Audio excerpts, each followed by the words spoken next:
সত্যের একটা নিজস্ব শক্তি আছে, সেটাই কিন্তু আমরা আজকে দেখতে পেলাম। মেজর সিনহা দেশমাতৃকার একজন অনন্য সাধারণ সূর্য সন্তান। তার মোটো ছিল হচ্ছে মানবিকতা, সততা, এগুলোই ছিল তার কিন্তু মোটো, তার জীবনের মোটো। আজকে আমরা এই বিজ্ঞ আদালতের, উচ্চ আদালতের রায়ের মাধ্যমে কিন্তু আমরা সেই সত্যেরই একটা প্রতিফলন দেখতে পেলাম। সকল প্রশংসা আল্লাহর, মহান আল্লাহকে অনেক কৃতজ্ঞতা জ্ঞাপন করি।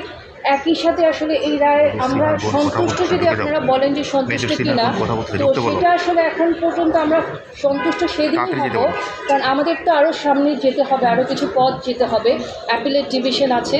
সো ওই ফেজগুলো পার করার পরে যেদিন রায়টা কার্যকর হবে, যদি একই রায় থাকে এবং রায়টা কার্যকর হয়, সেদিনে আমরা বলবো আসলে আমরা চূড়ান্তভাবে সন্তুষ্ট। তবে কিছুটা একটা কনসার্ন আমার আছে আসলে বাদী হিসাবে, সেটা হচ্ছে আপনারা জানেন তৎকালীন যে সময় ঘটনাটা ঘটেছিল, ওই সময় আসলে অনেক কঠিন পথ পাড়ি দিতে হয়েছিল আমাদেরকে। মানে এইটার একটা এইরকম একটা সিচুয়েশনে এইটার বিচার করাটা অনেক কঠিন ছিল আমাদের জন্য।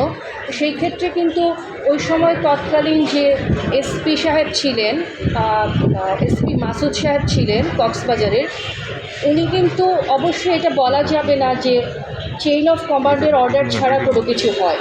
উনি প্রত্যক্ষ হোক বা পরোক্ষ হোক অবশ্যই ওনার ইনভলভমেন্ট ছিল।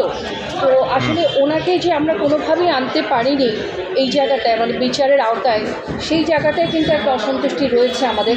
ওই সময় আমাদের কিন্তু আরেকজনের কথা আমি সবার আগে বলি, ওই সময় সবার আগে যিনি আসলে ইনিশিয়েটিভটা নিয়েছিলেন তিনি হচ্ছেন রাওয়ার, আমাদের তৎকালীন রাওয়ার চেয়ারম্যান আফসার স্যার, যিনি এখন কিন্তু বেঁচে নেই, এবং তার সাথে আমাদের এই যে মোশাররফ স্যারও ছিলেন তৎকালীন সেক্রেটারি জেনারেল।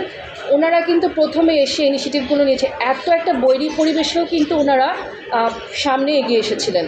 তো আমি কিন্তু ওই অসন্তুষ্টির জায়গাটা বলছি যেটা আছে, এসপি মাসুদকে উনি কিন্তু ধরাছোঁয়ার বাইরে রয়ে গেলেন। উনি তৎকালীন এসপি হওয়া সত্ত্বেও উনি কিন্তু ধরাছোঁয়ার বাইরে রয়ে গেলেন। আর আজকের যে প্রসিডিংটা হয়েছে বা রায়টা হয়েছে, ঐতিহাসিক রায়, যেটা শুধু আমাদের পরিবারের জন্য না, আমাদের দেশের মানুষও যারা ন্যায় বিচার প্রেমী তারা অপেক্ষা করছিল আজকের এই রায়ের জন্য। আমি কৃতজ্ঞতা জানাই মহান সৃষ্টিকর্তা আল্লাহ রাব্বুল আলামিনকে। অতঃপর আমি কৃতজ্ঞতা জানাই সবাইকে, দেশের আপামর জনগণ যারা আমাদেরকে সাহায্য করেছেন, মনোবল জুগিয়েছেন, সবসময় আমাদের খোঁজখবর নিচ্ছেন। মিডিয়া আপনারাও সবসময় খুবই অ্যাক্টিভ থেকেছেন। আমাদের রাওয়ার বর্তমান চেয়ারম্যান স্যার, যিনি আমাদের আব্দুল হক স্যার, উনিও কিন্তু এই প্রসেসটাতে প্রথম থেকেই কিন্তু ওনার ইনভলভমেন্ট রয়েছে এবং উনি আমাদেরকে অনেক সহযোগিতা করেছেন। আমি সেনাপ্রধান ওয়াকারুজ্জামান স্যারকে ব্যক্তিগতভাবে আমরা ওনার কাছে গিয়েছিলাম, উনি সবসময় আমাদেরকে মনোবল জুগিয়েছে, আমাদেরকে যেভাবে সমর্থন করা দরকার ছিল করেছেন, আমাদেরকে এই পরিবারটাকে সমর্থন করেছেন উনি, এবং ওনাকে আমি ধন্যবাদ জানাই। আমি সব বিজ্ঞ লয়ার যারা আমাদের পক্ষে আদালতে লড়াই করেছেন প্রত্যেককে আমি সবার নাম তো বলতে পারবো না, নাম আমার মুখস্থ নেই, প্রত্যেককে আমি এবং আমার পরিবারের পক্ষ থেকে ধন্যবাদ জানাই। আপনারা জানেন আমি লিগ্যাল প্রফেশনে আসার আগে 21 বছর বাংলাদেশ সেনাবাহিনীতে চাকরি করেছি। মেজর সিনহা আমাদের সহকর্মী ছিলেন, আমাদের হৃদয়ে রক্তক্ষরণ হচ্ছে। আজকে রায় আপনারা শুনেছেন, ট্রায়াল কোর্টের রায় সম্পূর্ণভাবে বহাল রাখা হয়েছে, কিন্তু রায়ের একটু খুঁত থেকে গেল। এসপি মাসুদ যদি সঠিক দায়িত্ব পালন করতেন তাহলে সিনহাসহ 200 থেকে 300 মানুষের জীবন এইভাবে হানি হতো না।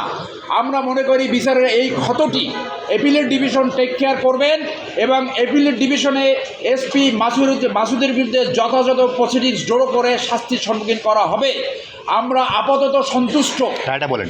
আমরা রায় আপনারা শুনেছেন, ট্রায়াল কোর্টের বিচারিক আদালতের যে রায় ছিল 2 জনের ফাঁসি, লিয়াকাত এবং প্রদীপ এবং বাকি যে 6 জনের যাবজ্জীবন সেইটা বহাল রেখেছে, অন্য জরিমানা সহ, এবং অন্য যে আপিলগুলো ছিল খালাসের এবং শাস্তি বৃদ্ধি করার, সেইটা তারা খারিজ করে দিয়েছে। এখন এটা অ্যাজ ইউজুয়াল ডেথ রেফারেন্স হিসেবে অ্যাপিলেট ডিভিশনে যাবে, তারপরে যদি রিভিউ হবে এবং প্রেসিডেন্ট মার্জনা তারপরে এইটা এক্সিকিউশন কার্যকরী হবে। আমরা আশা করব আপনাদের মাধ্যমে যে এই স্টেপসগুলা দ্রুত নিষ্পত্তি করে দ্রুত রায় কার্যকর করা হবে। এবং আবারও বলবো, এসপি মাসুদকে অবশ্যই বিচারের সম্মুখীন করতে হবে। আমরা এমন কোনো এসপি চাই না যে খুনি ওসিকে প্রতিপালন করবে এবং বাংলাদেশের নাগরিকদের এইভাবে পাখির মতো খুন করবে। অর্থাৎ SP Masud should B A case story এবং এসপি মাসুদকে এপিলেট ডিভিশন বিচারের আওতায় আনবে বলে আমরা আপনাদের মাধ্যমে জাতির কাছে এবং বিচার বিভাগের কাছে আশাবাদ ব্যক্ত করব। এসপি মাসুদের তারা এইটা আলাদাভাবে প্রসিডিংস শুরু করতে পারে অথবা এই রায়ের ভিতরেও ইনক্লুড করতে পারে। সেটা এপিলেট ডিভিশনে কমপ্লিট জাস্টিস হিসেবে সেটাকে আনতে পারে, যে কনস্টিটিউশনের 104 ধারার আওতায় সেটাকে আনতে পারে। কারণ স্বরাষ্ট্র মন্ত্রণালয় অ্যাডমিনিস্ট্রেটিভ অ্যাকশন নিতে পারে, কিন্তু এসপি মাসুদের অনুমোদন ছাড়া ওসি প্রদীপ এই ঘটনা ঘটাতে পারে না। আপনারা জানেন, মেজর সিনহা খালি হাতে গাড়ি থেকে নেমে বলছে হোল্ড অন, তাকে খুন করে তার গলা সেই আমেরিকান ঘটনার মতো আমেরিকায় পাড়া দিয়ে পানি পর্যন্ত খেতে দেয়। এইরকম নিঃসঙ্গ হত্যাকাণ্ড এসপি মাসুদ কোনোভাবে এই দায় দায়িত্ব অ্যাভয়েড করতে পারে না। সানবিট সব দিবে সামাল। সানবিট ম্যাজিক প্রেস ডিশওয়াশিং এর মাথা ঘোরানো সলিউশন।